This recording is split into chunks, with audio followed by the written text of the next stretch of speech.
有人拿缓降机逃命，却反而摔下去丧命。这起火警烧出了16条人命，68个人受伤。这不是工厂，也不是夜店，而是一栋普通的公寓大楼。这起案件也成为台湾20年前伤亡最惨重的住宅火警。大家好，欢迎来到消防球场。泸州区位于新北市，古时候的泸州是临近淡水河畔的一片低平沙洲，河岸两旁芦苇丛生。每当芦花盛开时，花絮纷飞，有芦笛泛月之美称，列为淡北8景之一。泸州区往北跨过淡水河即为台北市。1990年代到2000年初，泸州还没有捷运，很多人口往三重、新庄、五股发展。大喜市这个社区算是当地的地标之一，地上8层，地下1层之钢筋混凝土构造建筑物，分为8栋，为 A、B、C 一直到 J 栋，总共250户住宅。不过社区停车位规划不足，为了满足住户的停车需求，社区中庭1楼门厅被改为穿堂，居民将机车都停放在其内。后来社区管理委员会财务困难，住户无人担任管理委员会委员，公共设施缺乏维护，所以外观看起来气派，但内部其实年久失修。2003年8月31日凌晨1点55分，居栋1楼住户邱春生与妻子徐瑞琴因婚姻问题争吵，徐瑞琴情绪激动，将松香水泼洒在身上并点火自焚。松香水流入穿堂，引燃停放了64辆机车，火势迅速蔓延至 GH2栋大楼，浓烟也窜升至楼上，封锁了唯一的逃生通道。消防队于2点1分接获报案，马上派遣泸州持斧分队人员前往。抵达后发现火势因为烟囱效应，导致顶楼8楼已经有火焰窜出，后续共派遣285名消防员及55辆救灾车辆前往救援。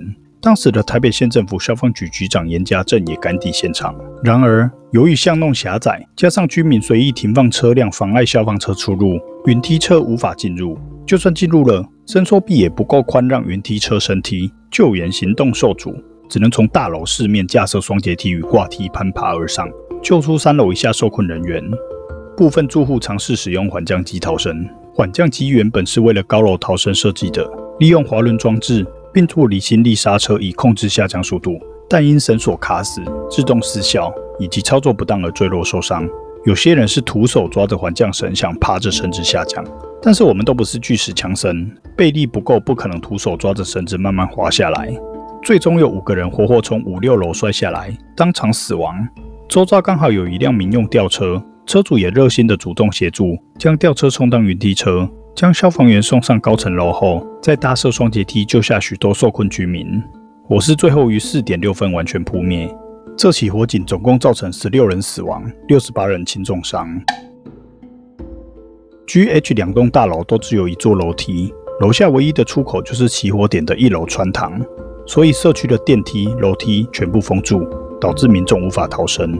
不过这起火警，大部分民众因关门待救而生还，少数人闯入充满浓烟的楼梯间逃生，吸入浓烟而昏迷重伤或死亡。还有错误的使用缓降机。当火灾发生意外时，一般民众没有经过练习，大都无法正确使用缓降机，何况是老弱妇孺。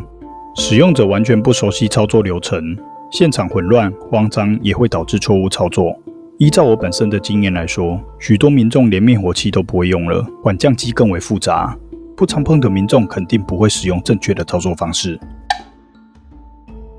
造成这起事件的徐瑞琴全身95%严重灼伤，在医院接受清创手术与感染控制。不过治疗11天后，还是因为败血症和呼吸衰竭引发急性肾衰竭而身亡。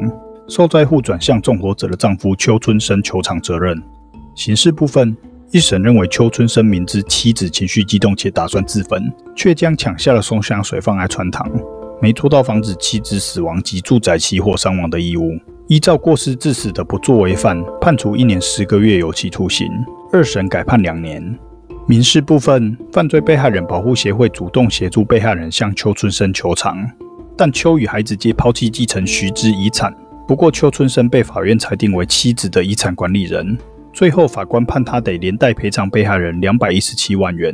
监察院也针对消防通道未保持畅通提出纠正，台北县政府后续实施巷道净空专案，并添购小型消防水箱车。2005年，内政部营建署修正了当时的建筑技术规则，规范8层以上住宅建筑需设置2座安全梯，至少要有2个方向的逃生出口。台北县政府也全面针对违规停放汽机车、阻挡消防车进入的狭小巷道，实施巷道净空专案，以消防车实地勘验绘制禁停红线，确保消防车辆通行无阻。针对巷弄内的违建、摊贩、雨棚等有碍救灾的设施，分批拆除。以目前的观众可以思考一下，假设你1年只听1次宣导，这个东西讲得越复杂，其实忘得越快。我平常有在外面宣导，其实都知道，真的发生危险，民众一样不会操作消防安全设备。缓降机的操作口诀：挂、丢、套、束、推。在火场是求生，而不是逃生。逃生的重点在逃，求生的重点在生。我们追求的是遇到了火灾的时候，要思考如何能够存活，才不会被逃生观念所限制，反而做出错误的选择。请牢记，开门看到浓烟时，立刻关门才是保命上策。而缓降机是在所有的逃生或求生方法都无法使用时，最后一个使用的逃生设备了。今天的讲解就到这边，如果喜欢我的影片，记得订阅跟分享哦。我们下次再会。